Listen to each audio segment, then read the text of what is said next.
Good afternoon and welcome to the Harlan Municipal Utilities Board of Trustees meeting. It's 4 o'clock on November 26, 2024, or 25th. I'm sorry, 2024. It is the 26th. 26. I corrected it. 2024. It's right now. And first and foremost, before we get started on the meeting, I want to thank the community for all the having to either boil water or get water, and then so the community and the community helpers, also the employees here at HMU for all the help that they've done, the management, everybody pulling together to help us get through our water situation last week. So that's a great deal there. So I'll call the meeting to order. Approve of agenda, conflict of interest. Have an approval of the agenda. So moved. Second. Roll call. Jenny, aye. L.I. Michelle, aye. Approval of consent agenda. All items listed under the consent agenda will be enacted by one motion with a roll call vote. There will be no separate discussion of these items unless a request is made prior to the time of the board votes on the motion. Consent agenda items may include non-controversial subjects. Do I have a vote to approve? Do I need to abstain Motion. because of G? I just saw that now. Well, you can't, because then we can't approve Okay, those minutes. We're basically just receiving and filing them anyway, because okay. our auditors always ask us that. Well, I'll make the motion No. then. Okay, second? Roll call. Arnett, aye. Biggest aye? Michelle, aye. Audit, number 4, audit proposals from Groundwold, Bell, Ken and Company, PC2 or 3-year pricing. 2025 is for $24,200, 2026 is $25,840, and 2027 is $27,605. And just to compare to, you know, the proposal cost, there's always additional costs kind of at, you know, as they get to the end of the audit, you know, some additional costs. But just looking at proposal to proposal, if you look back at 2023, the proposal cost was $14,075, and for 2024 was $14,755. So big jump, you know, and they kind of explained that just, you know, some of the stuff they're doing or gonna have to do, I guess, is why the price really jumped. Now we do have the option of trying to go out and get numbers from somebody else also. The only thing you run into is the problem there is have them getting acclimated to, you know, Brumwell's done it the last how many years too. So there's a big learning curve, I guess, if somebody else comes in. Right. That's what you run up to, but it's a big jump from the last 2-year contract that we had with them. We have no complaints. No?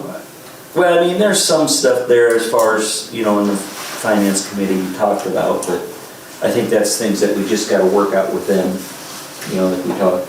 Is there a timeline on this? I mean, if you did send out an RFP for other auditors, I just know one of the things that we've had trouble, or, I mean, we have the same one, but I hear other school districts have a difficult time finding someone. That's typically why the last few years we've just did the extensions. Because when we have sent out for bids, you don't get anything back Okay. from very many places anyway, but you always sure can try and send them to new places if you want. Well, if you've done it and you haven't gotten them, then what, yeah. And there's also, I mean, we got the option of doing the 2-year too, I mean, the 2 or 3, so. We haven't had any complaints except from, as far as them doing work or anything like that, no problems. They do a good job. No, yeah, I think they do a good job, but there's just a few things we need to critique on kind of kind of the end result as far as how things are, but that's something we've talked about and we can work out with them. Okay. In that case, I'll make a motion to approve number 4. 2 or 3 year. We'll go with the 3-year. Second? Roll call. Jenny, aye. L.I. Michelle, aye.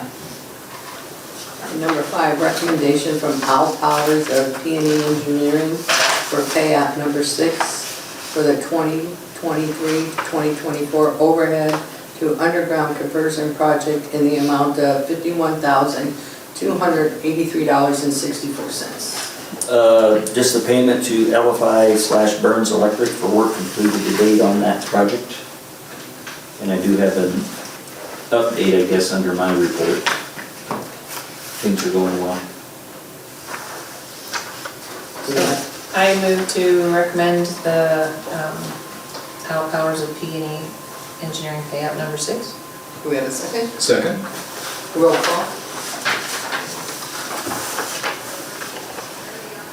Barnett, aye. Yes, aye. Michelle, aye. And number 6, Harlan Municipal Utilities Raw Water System Improvement Section 1 through 4, pay app number 16 in the amount of $122,077.62. Yeah, the same thing, just a ongoing payment to McCarthy Trenching for the work they have completed thus far on our raw water project. Do I have a motion on that? I will make a motion to I'll accept second. the number 6. Roll call. Barnett, aye. Yes, aye. Michelle, aye. Okay, number 7, customer celebration bid from Pizza Ranch in the estimated amount of $7,242.70. Pizza Ranch was our only bidder. And just to compare, prices are going up. Bid from last year's celebration was $6,315.80. So yeah. But I mean, it's not a huge increase. So I guess our recommendation, then one is to move forward and there's any reason not to use them.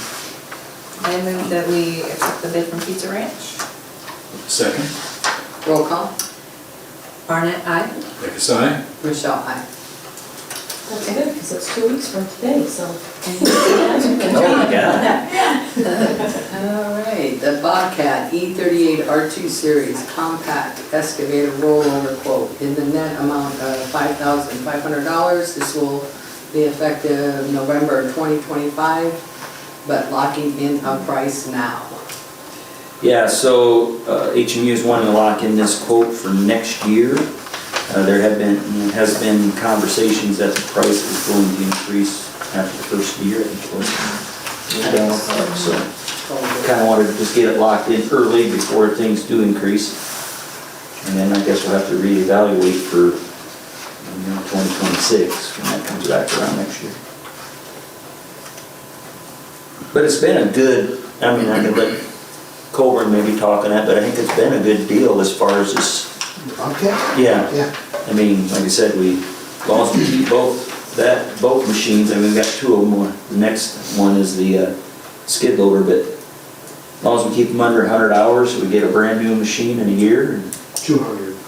200, sorry. Yeah, 200 hours, get a brand new machine every year, which is, I think that's a good thing.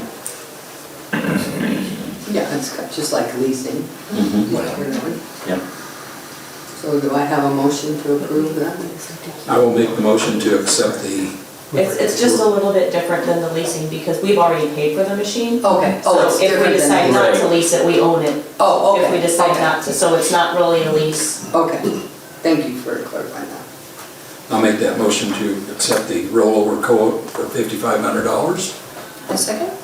Okay, roll call. Barnett, aye. Yes, aye. Michelle, aye. Okay, number 9, Bobcat T66 T4 compact track loader rollover quote in the net amount of $5,450. This will be effective November 2025, but locking in price now. Same thing on the skid loader.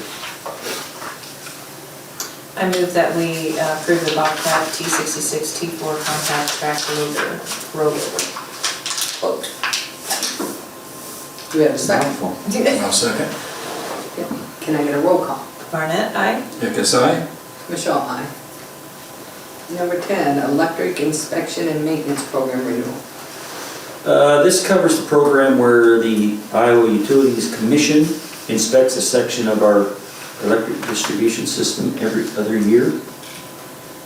Once we have completed our overhead to underground project, that program plan will kind of be updated, because our system has changed, and then that'll be brought to the board for approval. But at this time, there's no changes to that program. Is there, They requested that the board approve the current plans, just since we hadn't brought it to you guys for a while. okay, I will make a motion to approve the electric expansion and maintenance program renewal. I'll second. Roll call, please. Barnett, aye. Hickus, aye. Michelle, aye. Al, it's similar to the gas, when we have to bring the gas one to the board. It's the same thing with the electric and the gas is. For Iowa inspection. Yep. Okay, on to a fun thing. All team recognition bids. Main Street Market, and we had Harlan Golf and Country Club. Yeah, not a huge difference, but Harlan Golf and Country Club was the lower amount, so I guess at this point we've got your recommendation. And they did them a little bit different, so Joe and I just kind of sat down and tried to make them apples to apples.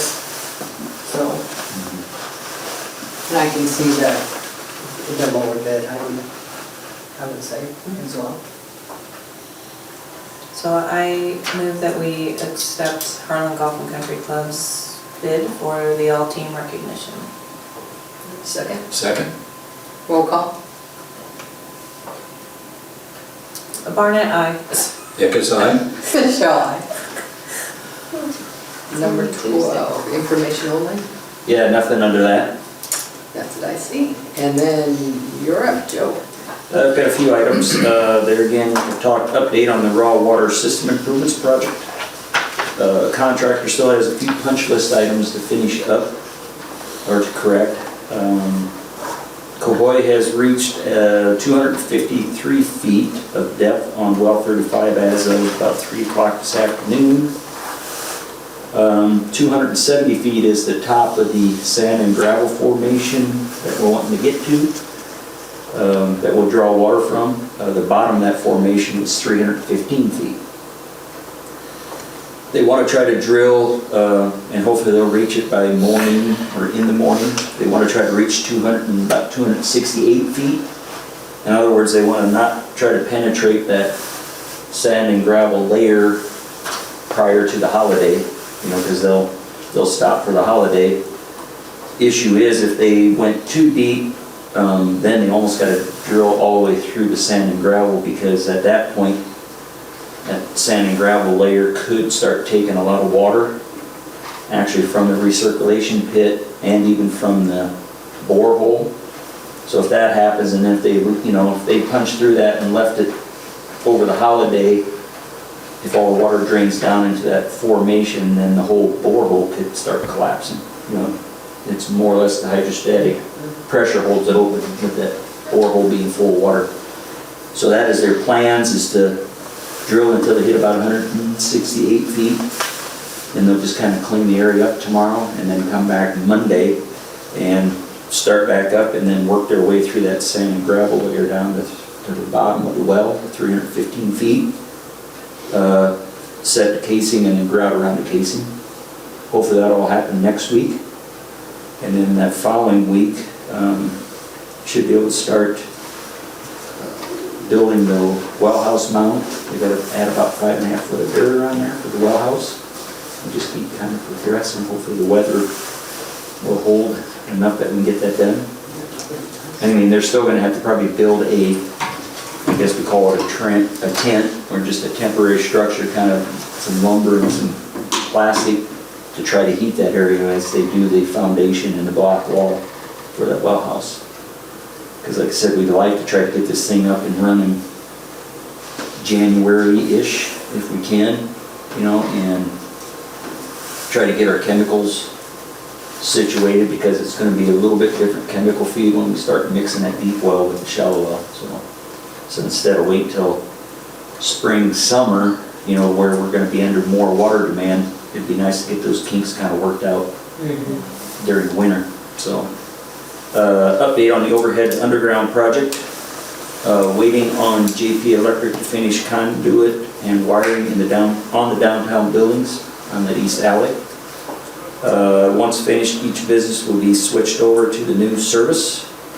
And then Burns Electric will remove equipment from 3 underground vaults that are in that alley. They'll backfill them with sand and then replace the surfacing. In the meantime, Burns Electric, while JP's working up there, their crews are continuing to pull wire, set equipment, and switch services throughout the city, kind of in those different areas around town that we've done work. McCarthy Trenching has installed approximately 550 feet of water main, gas, and fiber conduit on the Highway 59 utility expansion project. We're going south of Monograms down to the Egerland FS site. After McCarthy is finished with the Highway 59 utility extension project, they are going to move to the storm sewer over on Utility Avenue that we got partially in, or that we had the issues with the rain showing up when it wasn't supposed to. But they're going to finish that after they get done with the Highway 59 project and finish installation of the 48-inch storm sewer there along Utility Avenue. And then we'll have HMU employees construct there'll be one concrete junction box that kind of joins the existing storm sewer to this new storm sewer. That'll be done by our employees. We're planning on pouring back the surfacing on Monday for 3 of the 4 water leak areas that we had last week. The one on Right. Chatburn, the one on 12th, and then one up on 10th and Spring. Okay. Hopefully we'll get that all done Monday. And then kind of to piggyback on what Michelle had there, just a big thank you to all our employees, the board, Fairway, Hy-Vee, Baumgars for donating water, and any local contractors for their help and donations in the water emergency. And then I'd like to thank anybody else that maybe offered help or food and any kind words during this stressful time. So we got through it and things worked out well. That's all I have. Does anybody else have anything? Guess what? We're adjourned.